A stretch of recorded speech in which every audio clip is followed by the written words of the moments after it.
Assalomu alaykum, hurmatli talabalar. Mashina detallari fanidan navbatdagi video ma'ruzamizni boshlaymiz. Bugungi mavzu payvand birikmalar va ularning hisobi. Reja. Birinchi, payvand birikmalarining ahamiyati va payvandlash usullari. Ikkinchi, payvand birikmalarining turlari. Uchinchi, uchma-uch va ustma-ust payvand birikmalarini hisoblash. To'rtinchi, kontaktlab payvandlash va uning hisobi. Beshinchi, payvand choyklardagi nuqsonlar va choyklar uchun ruxsat etilgan kuchlanishlar.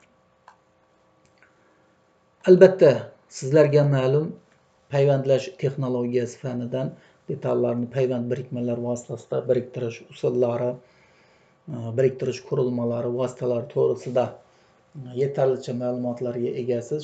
Shuning uchun biz mashina detallari fanida payvandlash usullari bo'yicha keng to'xtalmaymiz va asosiy e'tiborni payvand birikmalarini hisoblashga qaratib o'tamiz. Demak, payvand birikmalar ajralmaydigan birikmalarning eng ko'p tarqalgan turi hisoblanadi. Oldingi video ma'ruzalarimizda aytib o'tganimizdek, birikmalar ajraladigan va ajralmaydigan turlarga bo'linar edi. Demak, ajraladigan birikmalarni sizlar bilan ko'rib o'tdik. Endi ajralmaydigan birikmalarga to'xtalamiz. Ajralmaydigan birikmalarning eng keng tarqalgani payvand birikmalari hisoblanadi. Demak, detallarni payvandlash usuli bilan biriktirish natijasida payvand birikmalar hosil qilinadi. Buning uchun payvandlanadigan detallarning bir-biriga payvandlash qirralari bir-biriga tekkizilib, elektr yoki gaz alangasi yordamida suyultirilib, qayta kristallanishi, ya'ni qotirilish jarayoniga payvandlash deb aytiladi. Payvandlash jarayoni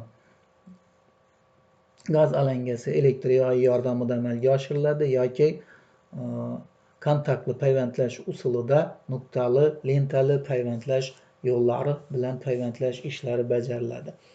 Payvandlash jarayonida detal konstruksiyasi, birikadigan detallarning qirralari qanday holatda birikishiga qarab turib payvand choyklar turlanadi. Asosan mashinasozlikda, sanoatda payvand choyklarining quyidagi turlari qo'llaniladi. Demak, birinchi choykimiz uchma-uch choyk hisoblanadi. Bunda payvandlanadigan detallarning to'ris sirti bir-biriga tekkizilib, o'sha tekkizilgan yuzasi bo'yicha payvandlab choyk hosil qilinadi. Bunday holatda payvandlanadigan detalning qalingligidan kelib chiqib, payvand choyklarning hosil qilish usuli va tartibi biroz o'zgaradi. Agar detalimiz qalinligi kichkina bo'lsa, bitta choyk bilan yoki qalinligi ortishi bilan uning yuqoridan va pastdan payvandlash ishlari amalga oshirilishi mumkin. Agar detalning qalinligi yanada ortadigan bo'lsa, demak payvandlanadigan qirralarda faskalar olinib, dastlab mana faska olingan, keyin ketma-ket 1, 2 yoki 3 ta payvand choykni u yerga joylashtirish, hosil qilish mumkin.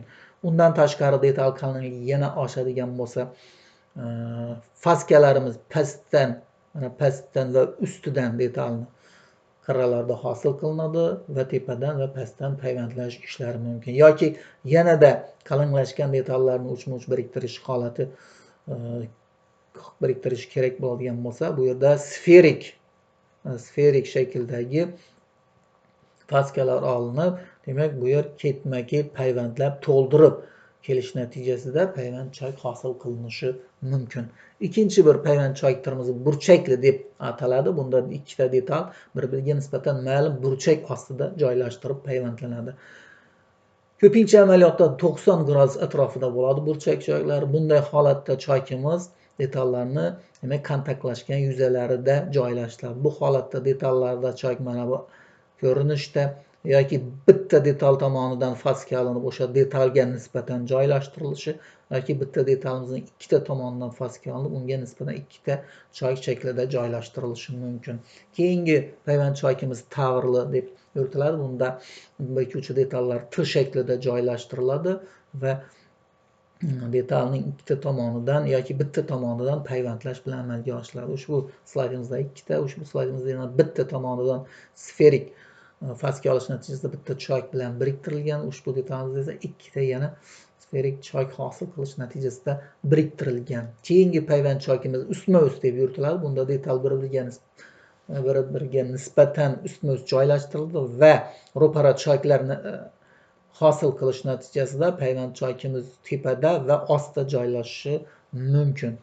Va keyingi choy turimiz to'g'ri choy. Bunda ikkita detalni biriga nisbatan tekkizilgan holatda uning biron bir to'g'ri qismida mana shunday uzun choy hosil qilinishi mumkin. Payvand choykimizning keyingi navbatdagi turi kontaktli payvand choyk deb yuritiladi. Kontaktli payvand choyklarimiz ham o'z navbatida nuqtali payvand choyk va lentali payvand choykga bo'linadi. Ushbu slaydimizda nuqtali payvand choyk tasvirlangan. Demak, ikkita detal bir-biriga payvandlash nuqtasi bo'yicha mana shunday oraliqda nuqtali choyk hosil qilinadi. Buning uchun detallar suyultirilmaydi, kontakt yuzalari faqat metalning erish temperaturasigacha qizdirilib, ma'lum bir kuch bilan siqish natijasida mana shunday choyk hosil qilinadi. Bu nuqtali kontakt choyk deb yuritiladi. Agar ushbu nuqta bir tomonga davom qildiriladigan bo'lsa, uzluksiz bu lentali kontaktli payvandlash usulini tashkil qiladi. Nuqtaviy payvandlash sxemasi esa ushbu slaydimizda tasvirlangan. Bunda demak ikkita elektrod, mana markazda birikuvchi detallar va ular orasida mana nuqtali payvand choy hosil bo'lyapti. Demak, elektr manbaiga ulangan bo'ladi elektrodlar. Metallarning erish temperaturasigacha qizdirgandan keyin elektrodning o'zida hosil qilingan siqish kuchi mana shunday choykni olish imkoniyatini beradi. Zamonaviy payvandlash usuli hisoblanadi. Kontaktli payvandlash usuli ayniqsa metal qalinligi past bo'lgan holatlarda ushbu usul keng qo'llaniladi. Avtomobil kuzovlarini yasash yoki biron bir sig'imli idishlarni tashqi qobiqlarini yasashda ayniqsa mana shunday nuqtali payvandlash usullaridan keng foydalanadi. Payvandlash usullarining, ya'ni payvand birikmalarining o'ziga xos boshqa birikmalarga nisbatan afzallik va kamchiliklari mavjud. Va ularning afzallik va kamchiliklarini ko'rib o'tadigan bo'lsak, afzalliklari kam mehnat talab etadi va ish unumdorligi yuqori. Demak, haqiqatdan ham ushbu payvand birikmalarini hosil qilish kam mehnat talab qiladi. Ish unumdorligi esa yuqori hisoblanadi. Boshqa birikmalarni hosil qilish uchun, masalan, rezbali birikma hosil qilish uchun detallarda teshiklar ochish, rezbalarni rezbali boltlarni o'rnatish, mahkamlash ishlarini amalga oshirish talab qilinadi yoki shponka, shilisariqchalarni ochib yasab o'tirishga vaqt va mablag' talab qilinadi. Bunda payvand birikmalarida esa ikkita detal payvandlash joyida birdan payvandlash imkoniyatini beradi. Ikkinchi afzalligi metalni tejash imkoniyati yaratadi. 30-40% ga boshqa holatlarda detal tayyorlashga nisbatan metalni tejash imkoniyatini beradi. Murakkab shaklli konstruksiyalar yasash imkonini beradi. Albatta, turli xil detallardan, demak, murakkab shaklli konstruksiyalarni biz bemalol payvandlash usuli bilan olishimiz mumkin. Ayniqsa quyma usulida murakkab shaklli detallarni olish qolip yasash jarayonini o'zini murakkab va qimmatga tushishiga olib keladi. Va to'rtinchi, texnologik jarayonni avtomatlashtirish imkoniyati mavjud. Albatta, payvandlash jarayoni hozirgi zamon texnologiyasida avtomatlashtirilgan. Sonasiga simni yetkazib berish yoki detallarni yetkazib berish barchasi jarayonni to'liq avtomatlashtirish imkoniyatini mavjudligi bilan ajralib turadi. Shu bilan birga payvand birikmalarining kamchiliklari ham mavjud. Materialning termik deformatsiyalanishini aytib o'tish mumkin. Demak, payvandlanayotgan materialimizning aynan eritib payvandlangan zonasi, qirrasining atroflari termik deformatsiyalanishi, ya'ni o'zining strukturaviy bog'lanishini o'zgartirishi mumkin. Demak, bu payvandlanadigan zona atroflarining mustahkamligi detalning boshqa qismiga nisbatan o'zgarganligini bildiradi. Ikkinchi kamchilik, hamma materiallarni ham payvandlab bo'lavermasligi hisoblanadi. Albatta, hozirgi 21-asrda turli materiallarni payvandlash bo'yicha ilmiy izlanishlar olib borilmoqda. Hattoki ikki xil materialni payvandlash imkoniyatini beruvchi texnologiyalar ham sekinlik bilan yaratilmoqda.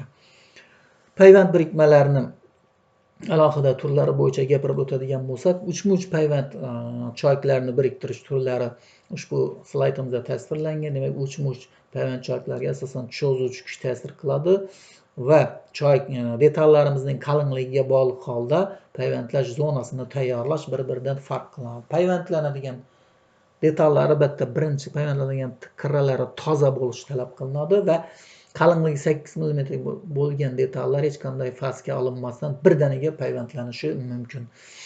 Qalinligi 8 dan 26 mm gacha bo'lgan detallarda esa faskalar ochilib, mana faska olinib turib, tepadan ham pastdan payvandlashni amalga oshirish mumkin. Va qalinligi 26 dan 60 mm gacha bo'lgan detallarda esa sferik faskalar ochilib, tepadan bitta payvand choyk, pastidan esa kichikroq bo'lgan payvand choyk bilan biriktirish nazarda tutiladi.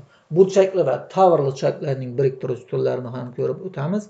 Demak, burchakli choyklarni biriktirishda u burchakli choyklarni tegish nuqtalari bo'yicha tekkizilib bitta choyk hosil qilish bilan bog'lash mumkin yoki ikkita ustki qismdan ostki qismdan payvandlash mumkin yoki bo'lmasam ularni bir detalga nisbatan surilgan holatda qo'yib faskalar ochib mana bu holatda payvandlash mumkin.